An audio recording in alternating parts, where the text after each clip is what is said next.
I've pressed record. Some things never die. Lots of things will be dying on this Now, podcast, and we're talking about death a lot. But some things, like saying, I press record, shall never die. Yeah, there will be people who don't know what that means. That's fine. But I was really conscious. How do I begin? How to begin naturally? And the most natural way for me is to tell you that I've pressed record. Go with what you know. This is brand new. I hope this goes well. Well, yeah. Welcome to a terrible podcast, everybody. We hope it goes really badly and that you hate it and that about 30 seconds from now you just stop.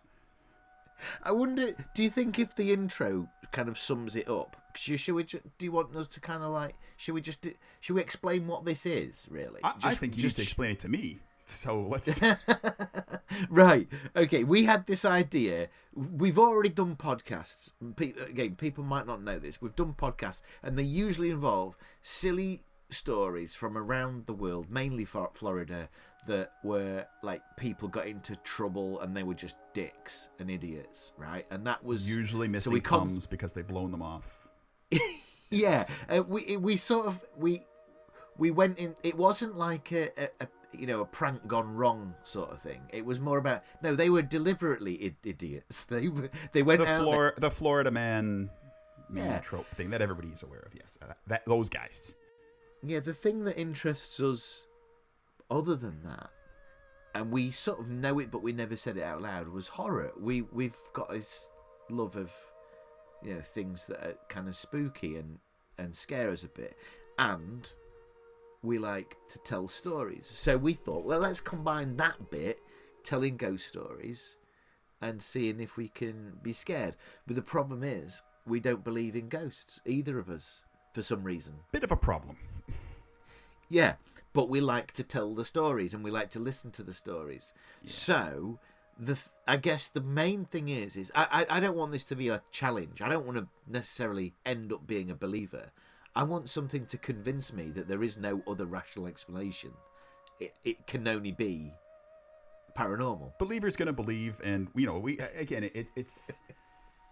it's kind of like a religion, right? It's like, I'm not going to convince anybody there's no Jesus. You either believe or you don't believe, kind of thing, Like, is he the most famous of the ghosts, do you think? I think so. Yeah, I think so. But it doesn't really, because he's the Holy Ghost, right? It's like, he doesn't really show up that often, does he? Well, he does on like porcelain mugs and crap like that. I mean, what would he think? Plates, what would he think? We're already off topic. Get used to this, everybody. What usually happens is it's kind of like you look up the stairs. There's a nun with a skeleton face. That's the type of ghost story we're after. What school did you go to? So I like the ones where you go, aha! And now, long term, we could tell these stories that from around the world. I guess one of the caveats is that whoever initiated this story has to be completely believe it. That they what they think they saw, they're telling us. Yeah. Right? Yeah. So they're not just going to say, oh, and there was this, but they know full well it wasn't. We have to take a story, we go, that enough persuasion happened for them to believe this, right? Yeah, we talked when we were... Sorry, I mean, when we were setting this up, I think we kind of talked about the easiest thing would be for us to just to make fun of these people that tell these, things that actually happen to them, that they believe happen to them. I mean, cut to probably 10 minutes from now where we're making fun of people that say that these things happen to them, but we're going to try not to. That's not going to be our default. That's what we did in our Florida man one. It was because it was so easy. Yes, that's the difference. To poke fun. Yeah, this is not about the people telling the story or their incident or anything like that. This is just we won't be able to help ourselves. I tell you what it is. It's like if we're in assholes that situation, by nature, is what it is. I mean, assholes with heart. If we were in that situation, this is what I'd be saying and how I'd react. The other thing is as well is that I don't necessarily. The challenge isn't to end up as a believer and go, and now I am this, and now your story. No, it's not that. It's just I just want to tell a story. Maybe this is the story, that makes me go, yeah, I don't. Now, what we also don't want to do, I guess, is pigeonhole this to a. That's what they said. So we'll maybe at some point in the future go to somewhere and try and drum up a ghost. We have to be a little less ambitious with the where, because I think in our previous Florida, and we kept talking about going to Florida, going on a road trip. Never happened in 5 years. So I think we can probably go to like York or something like that. You know, yeah, of course we can. There's loads of ghosts there, apparently. Speaking of that, let's maybe we give a bit of backstory of who we are, what we're doing, where we are, why we are, when we are. Maybe not so much when. Yeah, but when we are is a good one. Yeah. It's today. Hello. So my name's Kevin. This guy. Chris. We are based in England, hence my accent. And yeah, you can tell with you. Thick. Yeah, so I guess I sound Canadian. I probably sound American, to be honest, to the untrained ear. Yeah, I've noticed that Canadians do the thing that South Park said that they do, and they say a boot. Because there's a kind of Scottish thing going on. Racism in the first episode. It's not racism. It's true. It's not racism. It's true. Listen to one talk. You know them. I don't say a boot. You don't say a boot. That's right. You don't say a boot at all. But I've heard people say a boot. I'm more refined. Maybe that's the Brit in me. So yeah, so we're both based in the north of England, I suppose. Are you? I mean, technically, I guess, are you the north? Yeah, I think I'm the southest part of the highest part of England. Huh. And I think I'm the most northern part of the northern part. I'm in line with the Pennines. Yeah, you're definitely more north east. Map aficionados, just take 2 minutes and check that out. Yeah, so I'm based in Newcastle. I'm near Leeds. And we used to work together years ago. 15, God, it's more than that. Probably, 15 years ago. A little bit more. We used to work together. Yeah, something like that. Yeah. You were my trainer, of all things. We had a good time. Some work was actually done occasionally. Yeah. And then I moved back to Canada. We stayed in touch. It's probably about 10 years ago. The first time we met up for a while, there was actually a haunting, a ghost element.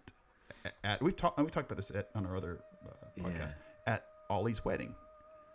It was into our friends, our fellow co-workers' wedding in Yorkshire. I remember exactly where, as you will know.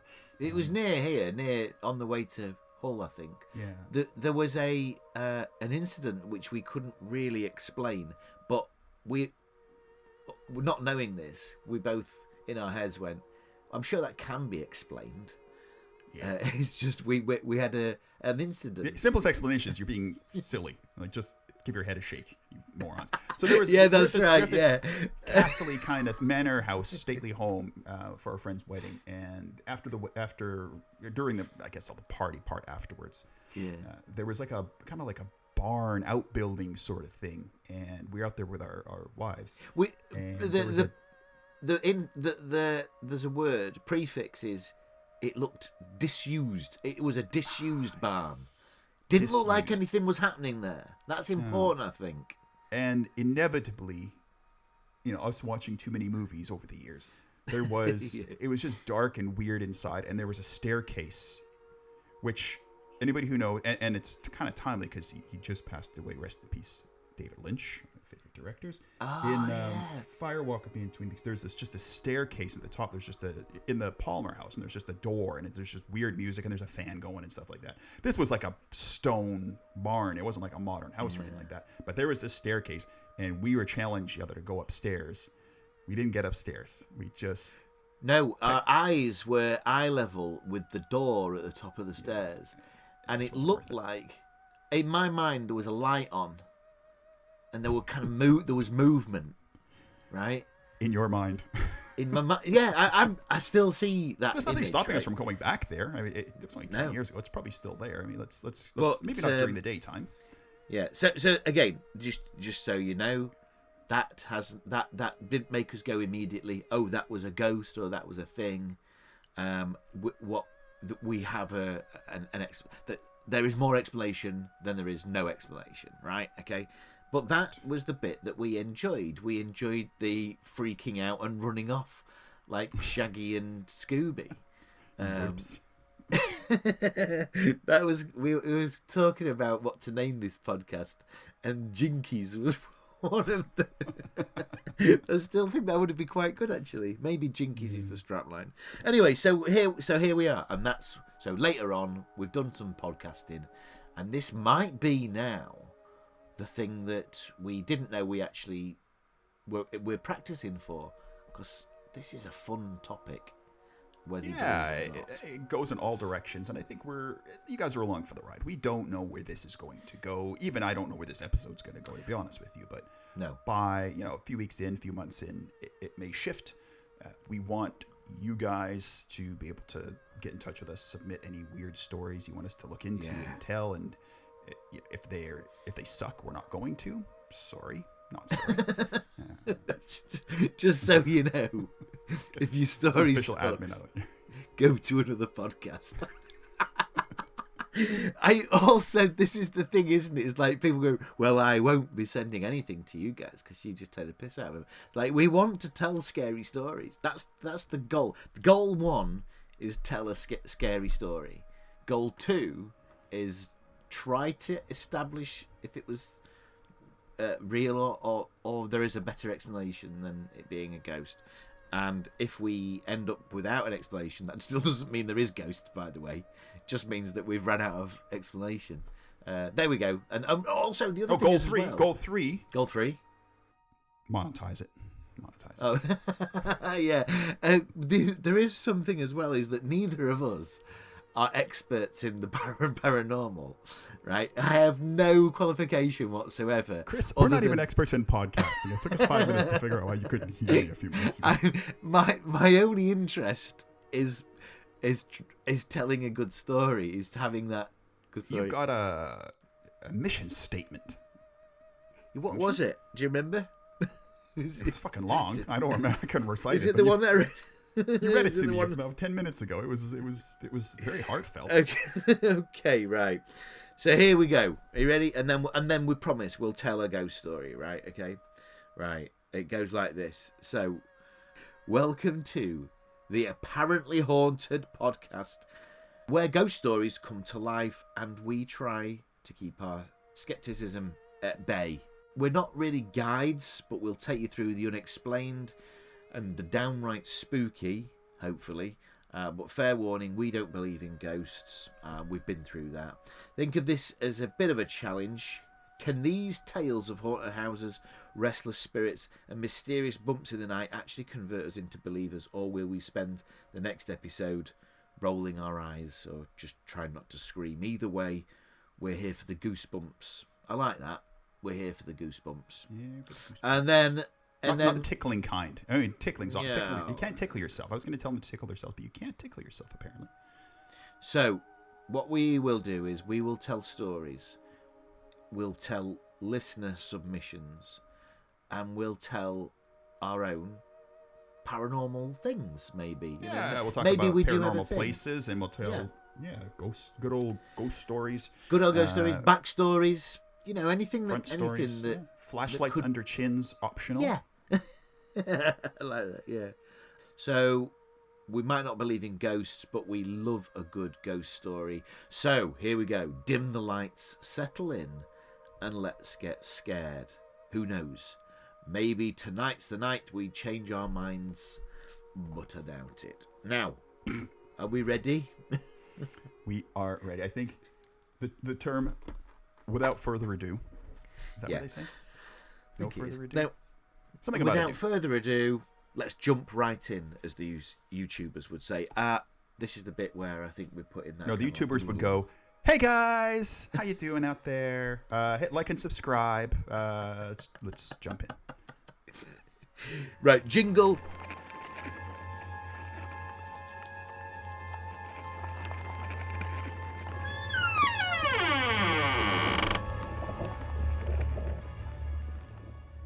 Story 1. I'm going to tell you a story about, this is a haunted house, right? But I think it's probably more to do with the family, right? So this could have been anywhere where this family started out. That's the place. So I don't think it's a haunted house. I think it's a haunted family. Right. And it starts off in 69 or something like that, I think it said. Just making that up? Okay. Yeah, well, it did say 1969, but I didn't. I'm looking at going, did I just write that down? Because Chris, you're supposed to make me believe in this shit, dude. Let's 19, you're leaving 1969. Let me tell you the story. That is convincing there. There you go. 1969. There's a fella. He's got 6 brothers, 4 sisters, and there's a couple of other people as well. Big family. In those days after the war, you were mating to get the population up, but also this is in Wales as well, and I don't think they had very good contraception in Wales, because they had there's a lot of families that had big families. This is happening near Chester. It's on the Welsh-English border. Oh, okay, lovely town. Yeah, it's actually because Chester is a fab place. It's got a Romanness to it. And a zoo. I'll tell you where it is. I've written it down. Shot him. Stabbed him. Near Flintshire. Did he? Is that how he died? Wales. Oh. Shot him. Shotham. Flintshire. Now let me tell you then. So, this is... I fucking love this story. What would happen is, the kid who's telling the story, he's older now, but he was saying this is what happened when he was a kid. He used to, because he had older brothers, he used to be interested in their girlfriends. Oh, he's got a new girlfriend, right? So, but they used to own motorbikes, the older brothers, and so whenever this kid heard the motorbike pull up, he'd go to his window and see if it was a new girlfriend. That was kind of just interested him. So he goes on this one occasion. He looks out, and his brother pulls up. There's the motorbike coming in. Can see it's a new girl. So he goes, right, okay. Now, what he then would do is go to the top of the stairs and kind of look at him. So the lad comes in with his girlfriend. She's introduced to everybody. She's got long blonde hair, and she's called Janet. She spends a while. The kid stays upstairs, so he doesn't have any idea what's going on. And then as they're leaving the house, he kind of comes back to the top of the stairs, sees them kind of in that lobby area of the house. And she says that she really likes the family, but she didn't know what the deal was with the old lady sat in the corner. Right? And she's got arthritic hands. You know what I mean by that? Where kind of they don't look they're very powerful. Claw-like. Like Mr. Burns. It. Yeah, that's it. Those. Yeah. So she had a walking stick over her lap, and she says she was just glaring at me. Right? The guy goes, I have no fucking idea what you mean. And he goes, wait. She starts describing a bit more. I thought when I heard this, there was a bit too much detail in the old lady sat in the corner with her arthritic hands and it's like I'd have just gone, who was that lady? None of the detail. Exactly. Who's that arthritic lady? You think about this though. You know, if I came to your house, right? Yeah. And you're a grandparent or an elderly aunt was in your house, right? Yeah. Not a ghost, a real person, and I interact with them, and you see me, and we interact, and maybe I bring her a cheese sandwich because she's a little old, she's going to get up. I don't say to you, "Hey, Chris, who the fuck was the arthritic old lady in the corner?" Exactly. You leave the arthritic part out. You leave it. So, I'm not going to just describe them by their physical condition. As we said, we go ahead and take these stories at word, right? That's it. So I believe it. I'm just saying that there's a social delicacy that this totally is missing. I don't. So the reason I say that is because I don't know whether this was an abridged synopsis of the discussion that happened, or whether she did just come out with, who was that old lady that was glaring at me with evil eyes, looked a bit see-through. What's wrong with her hands? So anyway, he goes, the guy goes, oh, wait, hang on a minute. Did she have like a... Now, the story tells, he goes, did she have an Alice band? Now, I don't know what I don't know what an Alice band is. So, and I was Alice in hoping Chains is an Alice band. That's very good. Yeah. Are we googling this? Well, yeah. Okay, Google, what is an Alice band? According to Wikipedia, an Alice band is a type of hair accessory. It can consist of flexible horseshoe-shaped plastic or elastic material forming a loop. The band is designed to fit over the head and hold long hair away from the face, but let it hang freely at the back. So it's like the old lady looked a bit like Jack Grealish because she has one of these Alice bands in her hair. She says, yes, she had that. She had an Alice band in her hair. And the guy goes, holy fuck, that was me Gran. Right. Okay, so let me go back in time. That was the latest version of this event. Are we doing Wayne's World hands? Is that going to be a thing? You could do that, yeah. So I bet you our listeners are far too young to understand. that's a good point, yeah. This now is like the prequel. This is the Phantom Menace, okay. Right? Okay. No pun intended. Pun intended. The Phantom Alice. No, her name wasn't Alice. The mum and dad. Let me tell you a little bit about them. Right, I can't remember if the story was that they were in... So this is the mum and dad of the guy that brought the girl home. Correct, the kids. Yeah. Okay, got yeah, it. So... Yeah, okay, spoiler alert. If the ghost was a ghost, it would be the mum of the mum or the dad that I'm about to tell you about. Right, okay. Makes sense. Yeah. Where this was in England, there were a few RAF bases around, so I don't know if that was the reason why they ended up where they were, but they was looking for a place to live. Air Force. Yeah, RAF. Yeah, that's right. Yeah, Air Force. I'm translating for our global friends. Yeah, thank you.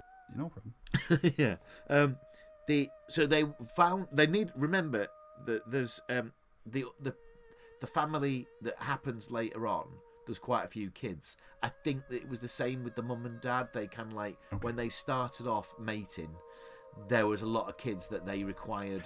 Use this term mating like they're animals. Breeding. So basically, they moved into a 5-bedroom house. This is the house that was in there, right? Okay, and so it's. I don't think it was like meant to be top notch of houses, but it was a good size house. Mid notch. Yeah, because they've got all of these millions of kids.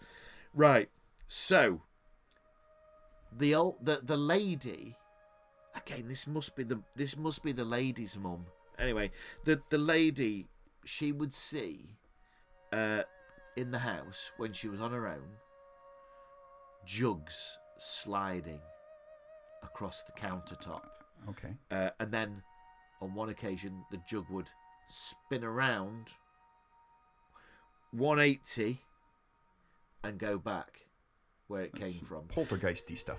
In the story that I got this from, they made that error of saying then the jug turned 360 degrees and went back to where it came. Well, it continued on exactly the same direction. You have to go all the way around the world to come back. It doesn't work like that. And cutlery would go missing. Now, cutlery goes missing in my house, but that's because I forget where I put things, right? So it could just be that, couldn't it? Slugs gliding. No, jug sliding. Slugs gliding is that? Yeah. that was also one of the previous names of this podcast. I don't know what that might have been, but maybe. Right. Okay. Think about this. There's RAF bases all around. Right. Okay.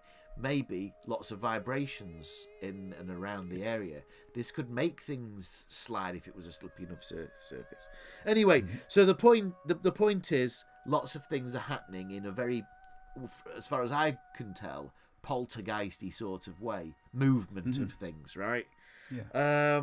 Now, also, dogs and cats, they have this ESP, so I guess they know when there's a ghost, and in this, Dogs can pick up on weird stuff. they can do that. Bad So vibes. rather than just barking at, like what Mabel, my dog, does, is bark at somebody opening their car door, these are barking at, the corner of a room and stuff like that. Well, here's where it gets interesting, because whenever the lady's mum used to come round and stay, the things didn't happen. They stopped. There was like a foreboding, a sense of evil. The Gran would come round and stay, nothing. Then Should I just had her move in? Gran dies. Nothing. No, that's it. Occurrences Done. Stop. So the thing that they're suggesting is that the Gran, who is the lady that was in the corner of the room with her walking stick, was she was a nemesis of the ghosts, Like a protector of the family. yeah. So this is a haunted, whatever was haunting the family. The Gran moves in and sorts it all out. In The order original for Ghostbuster. she's the original, yeah, that's right. She's been slimed, and she is slime. She is, yeah. And so she's the one who's like sat in the corner of the room going, I might look like I'm evil, but what I'm actually doing is protecting the peace. So that is a benevolent ghost, Yes, I think is thank what they you. would refer to those as. So that is the story of this house and family. There you go. Are you all right with that? I'm very good with that. Now, I think... Now, Here we go. I think we start discussing this sort of thing. Yeah, because this is going to, I believe, come up regularly. if we're going to do this properly and say, look, I still don't think that this... Big if. Yeah, big if. I think that this doesn't solve any unknown for me. I think you can answer most things, and I think a lot of it is down to what I can consider being wishful thinking. Like it's, oh right, hang on a minute, and they start to like piece the puzzle together, and they're getting the answer that they want rather than the answer. Reverse engineering it. Yeah, exactly. What I can't understand is how Janet is the girl with the long hair. How does she see her? And I'm just wondering, is there a photo in the room where it's, sort of like, out the corner of her eye? Sometimes, when I've been stoned before and were convinced that I've had a can of Coke on the floor next to my foot, and I daren't move my foot in case I knocked it over, and I look down and there isn't a can of Coke there, right? So I've just got it in my head. Hey, this was the late 60s. Janet could have been on all sorts of stuff. I'm not saying that Janet is. I'm saying that's an explanation. That would explain it. Anyway, there you go. This I think will come up quite regularly. Is I don't believe it. I don't believe in the fact that there was a ghostly old lady sitting in the corner. I believe that the family believes it. Yes, completely, absolutely. Like I believe 100%. that what you've recounted happened, except for the minor detail of there really wasn't a ghostly lady there. Now, I can't prove it one way or the other, and neither can they. And I think that's where we just kind of leave it up to our loyal listeners.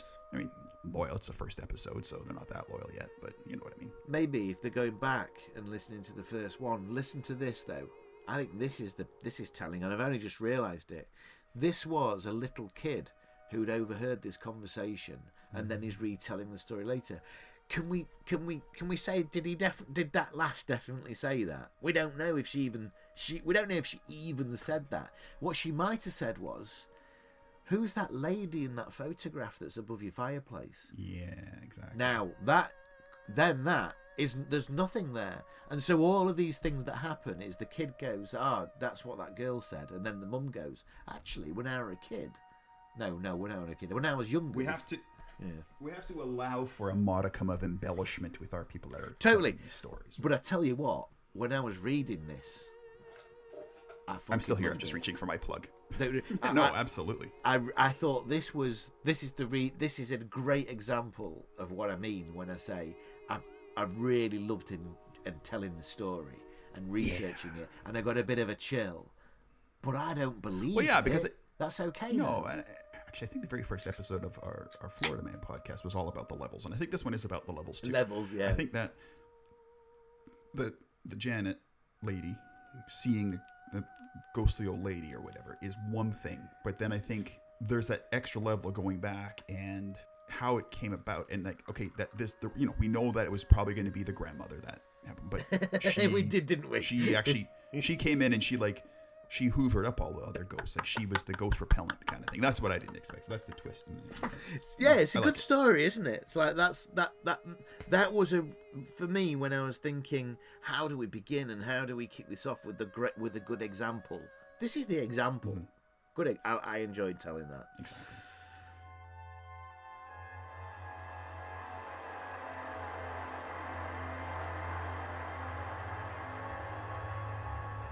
I think what I'm going to do is I'm going to talk about. I'll come back to it. I have a tale about a ghost and kind of it's more like a biopic. I'm going to just go through talk about a guy. Is this about Oppenheimer? Because that's a good story. Well, he is dead. Yeah, it's. I don't have the budget that Christopher Nolan has. But I'm going to put some context. I'm going to talk about a place, first of all. A place that it's very near and dear to my heart. And it is the lovely city of Edinburgh. Yeah. In Scotland. A place I used to live for a few years back in the day. So the Edinburgh Vaults is what I'm going to talk about. Now, Edinburgh is an ancient city, and it's a very cool city to this day. It's kind of like the barn we were talking about. There's a lot of bricks and like old stone and a lot of dark corners and alleys. So at night, I mean, it is a creepy place. Edinburgh was built without any vision for the future. It was like half of it's just a chaos and half of it's very ordered. Yeah. So there's you've been to Edinburgh? Yeah, a few times. Yeah. Yeah. So anybody who's been to Edinburgh, I'll just give it a bit of context where we're going to talk about here where these vaults are. So if you're on Princess Street, the main kind of shopping main street, big shops, high street, and you're looking, you got your back to the shops, and you look across the road, and there's Edinburgh Castle directly in front of you in Princess Street Gardens. So Edinburgh Castle, to the left of that, on the outskirts of Edinburgh, is Arthur's Seat, the big hill that people go hiking up. So right in the middle of that is Southbridge. It's kind of the boundary of the kind of city center of Edinburgh, Edinburgh Castle's in Princess Street Gardens, and it's bounded on either side by kind of two main roads. So Southbridge is on the left of Edinburgh Castle if you're looking at it. So this bridge, it's kind of, when it was built, if you imagine, it's got 19 arches. It almost looks like an aqueduct almost. But over the years, they built buildings around it and tenement buildings and stuff like that. So I'll show you a picture. We'll put this on whatever we have. So this is my iPad. So you see the town above it? You see all the arches and stuff like that? So there's 19 arches under this bridge. This bridge was built in the late 18th century. We're talking like 1780, 1775, 1780 kind of thing. Edinburgh was expanding at the time. There was the old town, and they're starting to expand into the new town, which is the modern. I mean, it's 200 years old, but it's the more modern part of Edinburgh. It's kind of like the first like high street, if you will, in Scotland. Like, it was all just meant for shops and meant to modernize the town. What happened is, as they built this bridge and the town just became more crowded, they started, where these arches are, they started to put like layers and levels in the arch. So take like an arch, a big arch and an aqueduct, and then start putting horizontal like floors, almost like shelves. Yeah, so they started shelving it, basically, is what they did. So they created these like 180 some odd like vaults, rooms kind of thing, and everything got bricked up. So then you had there was like shopkeepers and taverns and distilleries, and then also the further down you went, the seedier things became. Brothels and things like that, where Dante's people would do levels of hell. Inferno. Yeah. To do, as you would say, what term did you use? Mating. Yeah, didn't I? Yeah. Yeah. Storage space. It was used for all sorts of things. But what happened is, because it was built with it was like limestone or something like that. Yeah.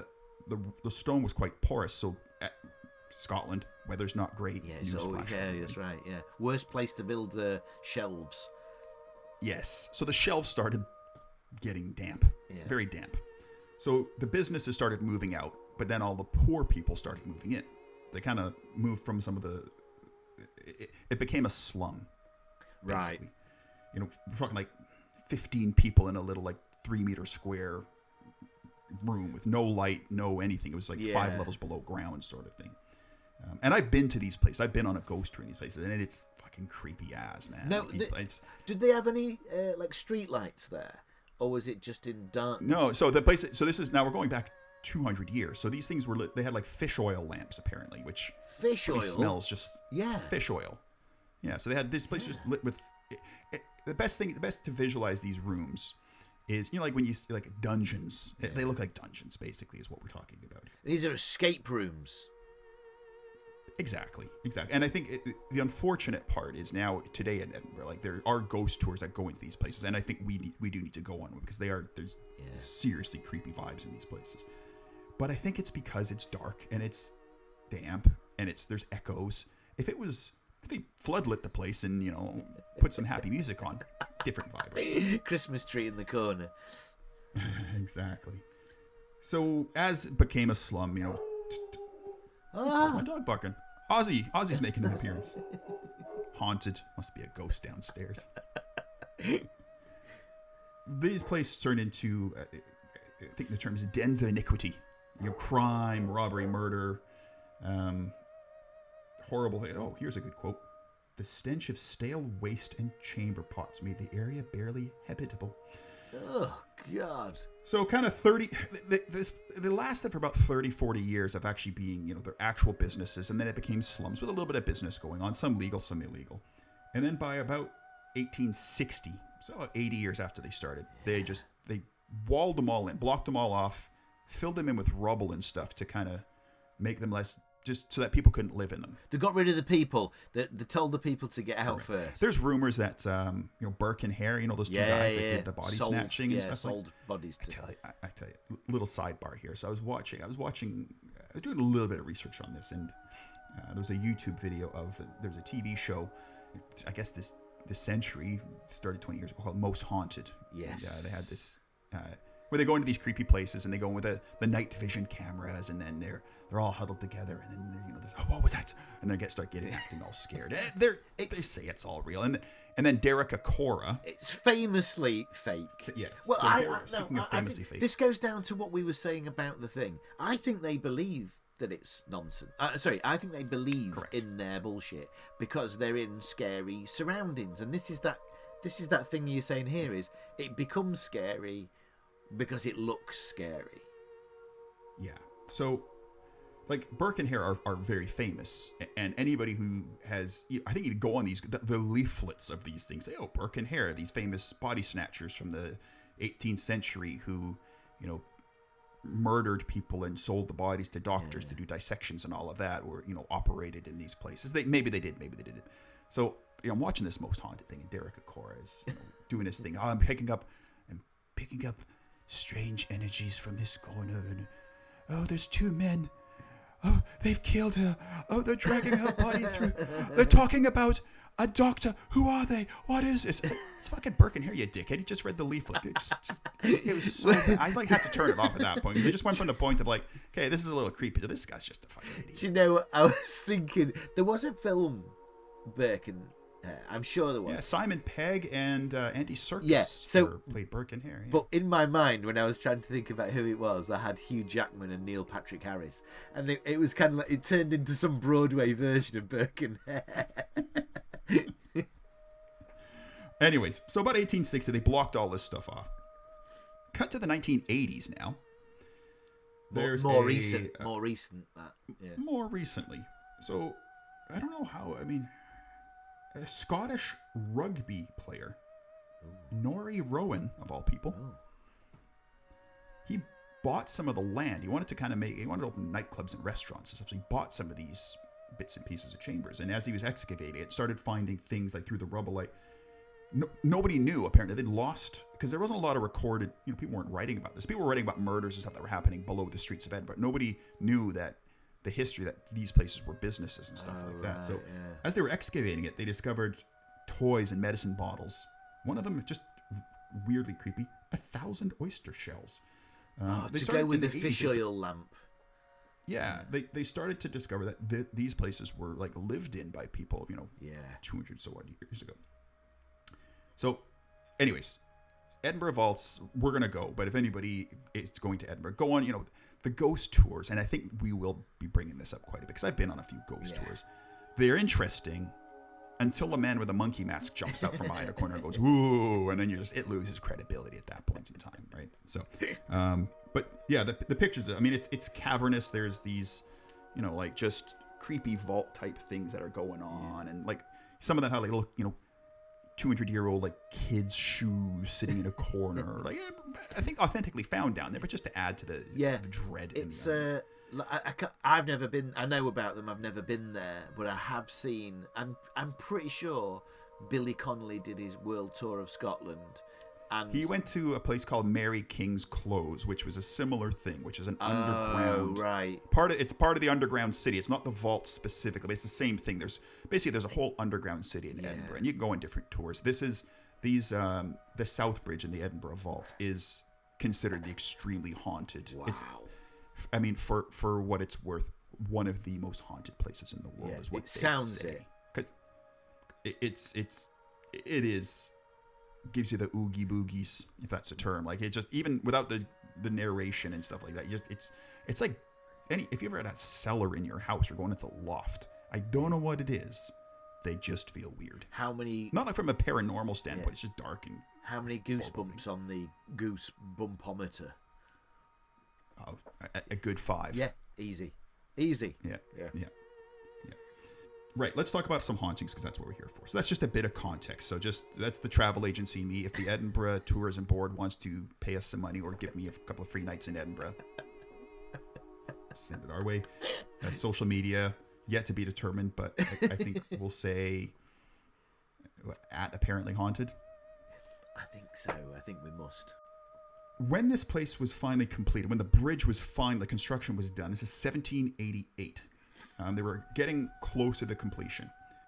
The city decided there would be an honor for this area of Edinburgh at the time was called the Bridges. The eldest resident, some judge's wife, she should be the first one to cross the bridge. As she had like championed that, connecting the old town to the new town and all of this stuff. But she died just before it opened. Oh. However, promises had been made to the judge that his wife would be the first one to cross the bridge. So they jammed her in a coffin, and she was literally the first one to go across the bridge. In a coffin, 1788.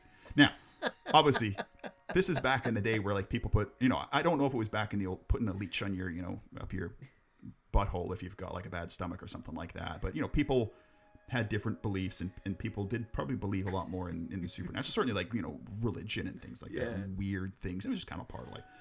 So the locals basically went, this bridge is cursed. At the time, they spent all this money in building this. At the time, a technical marvel, we'll call it. Locals didn't want to go across the bridge. They actually went the old ways, like down into Cowgate is the area in the old town. In Edinburgh, you go down like kind of some of the banks. Lots of pubs and restaurants down there and hostels and stuff like that. Kind of that. They'd walk down the bank and then back up again rather than cross over the bridge, which was built to avoid all that stuff. They just said, nope, not happening. So based on this, they said like the area is basically, this lady's haunted. There's dozens of ghost stories. There's a little kid in here that if you're going on one of the ghost tours, people will say they hear, little, as you do in a Stephen King movie, little child like giggling and echoing, and then people's shoelaces become untied. And apparently this kid used to hang out with a cobbler or some. Yeah. I mean, I'll talk about one specific ghost here. So this is me, which kind of more just talking about a weird haunted place. So there's, again, read up on this. I can go for an hour talking about all these different things.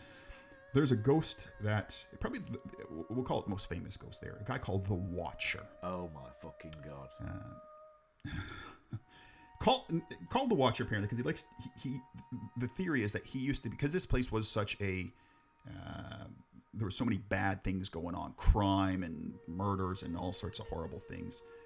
He was like a security guard kind of thing. At the time, they called them watchers. He would just be paid by the merchants to, at night when nobody's there, wander up and down these keep a watch, vaults and catacombs, watching out for, whatever, people taking a leak on ale or whatever they mead.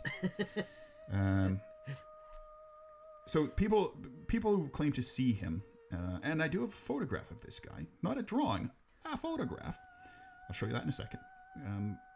They basically think he's a tall guy with like a dark blue, like a heavy, almost like a military type coat, like a long military coat, and like knee-high black leather boots, and a kind of what they call three-peak cap.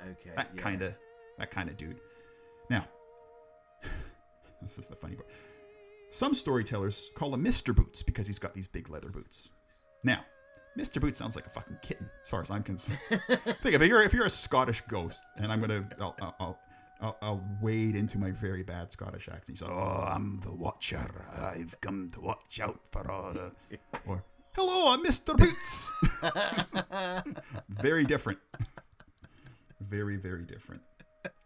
So, this guy apparently, and there's quite a few modern independent reports, but everybody's that's going on these ghost tours gets the backstory, and everybody's going to read Wikipedia or whatever these days, but they just hear shuffling and somebody pacing the corridors, and somebody saying "get out," sometimes in English, sometimes in Gaelic. He likes to touch people's cheeks, face cheeks.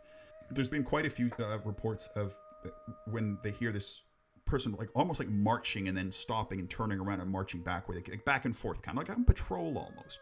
And people will come up with like scratches on their face. One of the back to our most haunted television show, one of the cameramen, he comes out at the end of the show and he's like, itchy, lifts up his shirt and he's got like scratches down his back, kind of thing. People have scratches on their legs, like always 3 scratches. Maybe it is Mr. Boots. Maybe it's a kitten, Mr. Boots. Maybe it's a little kitty cat.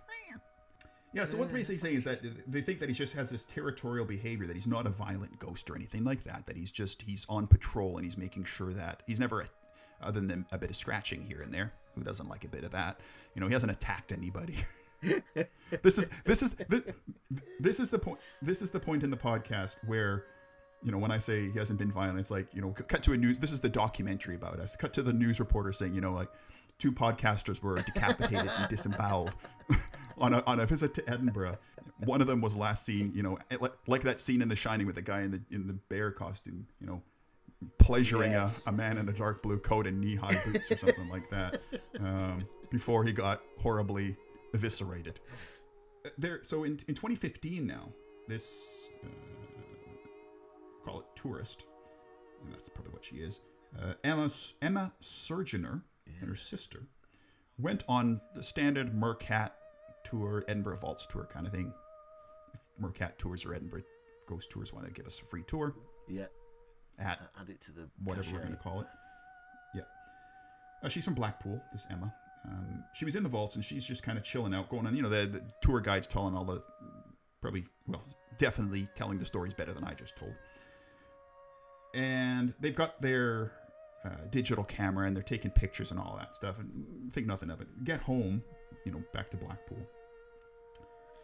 Start downloading the pictures, and see how well you can see this. So it's not the figure in the doorway, that's the sister.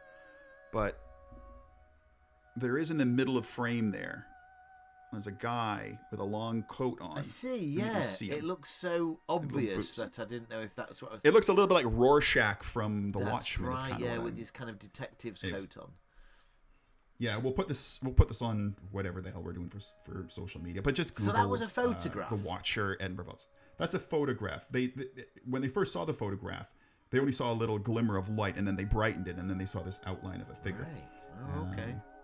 My first thought, because I've kind of get in Rome or anything like that, they have in these ghost tours, they have the tour guides sometimes dress up in period costume, right? So this is where my mind. It's a freaking tour guide dressed up as a 18th century watchman or police officer. First thing I thought was, well, she's down there. There's got to be somebody else down there.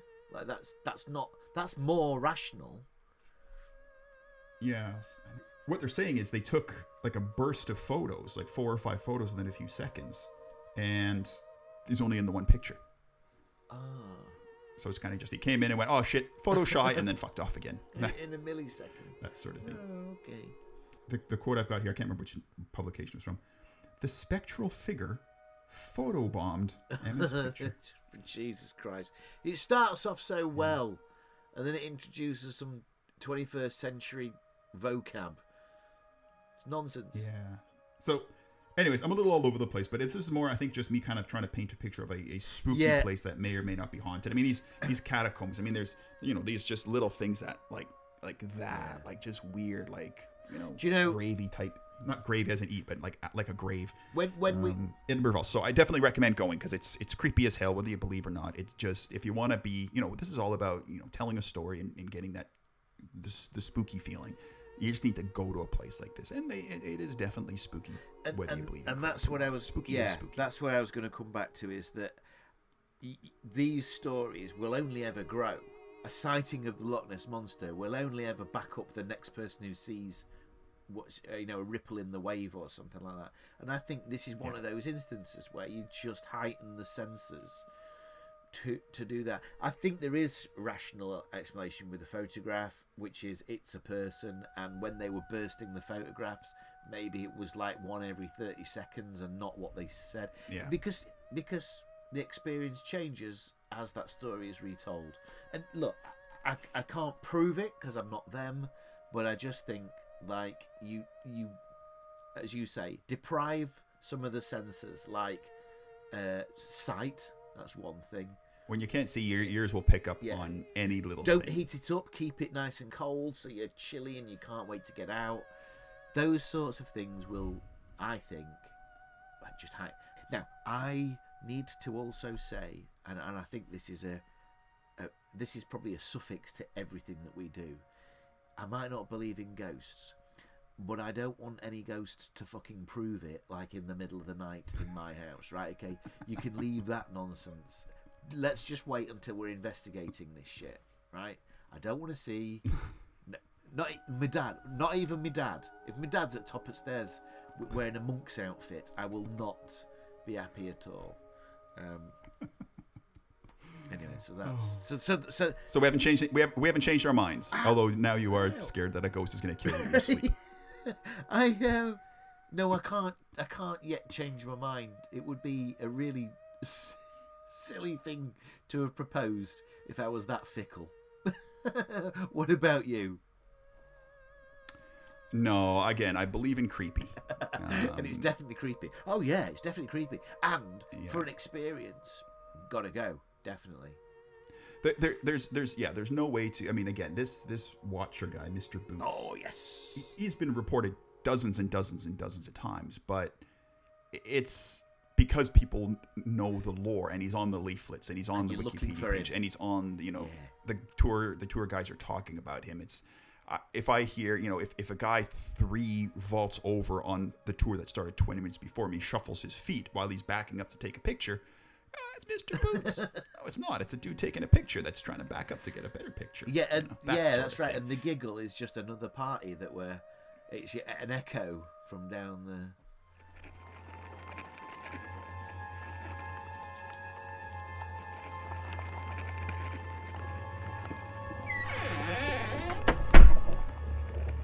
We can talk about there's no way to prove that these guys exist yet. There's also but there's also for the believers. There's no way that we can prove they do not exist, other than they haven't been discovered yet. I like a believer is 100% behind this, and they can't budge. Listen, and these things are only going to help that basis. I believe mushrooms are fucking horrible. It doesn't make it true. People like mushrooms. That's right. It's like, I was thinking about, related to Scotland, actually, when the Queen died and they started off the procession, I think in parts of Scotland. She's not a ghost yet, is she? That would be a good ghost. The Queen will be a good ghost. You'd hear her jewelry rattling a lot, though. She wouldn't be able to sneak. I imagine little ghost corgis running her around. shoes clipping on the cobblestones. But there was a woman who was like, because this meant that Prince Charles would become King Charles, and there's a woman saying, "Not my king," and she was going around the place. There's a lot of these people, idiots, and "Not my king, not my king." Now the problem is, I don't go to say Tesco and go, "Not my supermarket," just because I don't show. Doesn't mean that this isn't what's going to happen. You fine, don't believe in the monarchy and that sort of stuff, but it doesn't mean correct that it makes it automatically correct. And I think this is one of those cases where we go, fine, there's been sightings, there's been noises, but that doesn't mean it's a ghost. I believe that it's a thing, but it's not what you think it is. Correct. It doesn't necessarily automatically mean that's what I mean. And again, I am passionate about this because I think we have to be if we're going to establish a podcast on it. But I don't want one to go, remember that thing you said about me in the middle of the night? And I got some nun with a skeleton face dangling over my bed, screaming at me. I'll have none of that shit. Thank you very much. Fair enough. There's nothing wrong with having that. Chris. Nobody wants to get their knocked off in the middle of the night by a skeleton nun. Well, how did you think that went for episode 1? Will we ever change our minds? I'll say I don't think we will, but I think we have to just enjoy these things. You know, your story was a creepy story, cool story. My story, we get a road trip out of it. Maybe get some tourist money out of it from Edinburgh. Hey. But I think you know, and I think part it's the context. Listen, to peer behind the curtain, behind the white sheet of the ghost, if you will. We're telling these stories. It's like 11 o'clock on a Saturday morning. My room's very brightly lit. That's right. I might have to go. I'm going to have to go rent out someone's basement one of these days and try it again. But, yeah, do it properly. But hey, it's not about us. It's about them. Hopefully you're lying under your bed. I wanted to the right. Okay. You know how much I wanted. I don't want it to do that. I didn't want to tell my stories in a voice like this. I just use my normal voice. Yeah, that's right. Oh, that's good. All right, then. Well, let's leave it there. Then we're not convinced, but so we need more cases to try and establish some sort of change in belief. That's where you're right. Correct. So we shall return and endeavor to scare you guys a little bit more. That just scared me. Thanks for listening. Again, that's Chris. Kev. I'm Kevin, and this is Apparently Haunted. Apparently Haunted. Tell your friends. Tell your ghostly grandparents. Unless they're going to come and haunt Chris in the middle of the night. Tell a ghost. Brilliant. Tell a ghost. Thanks, everybody. We'll catch you Bye. later.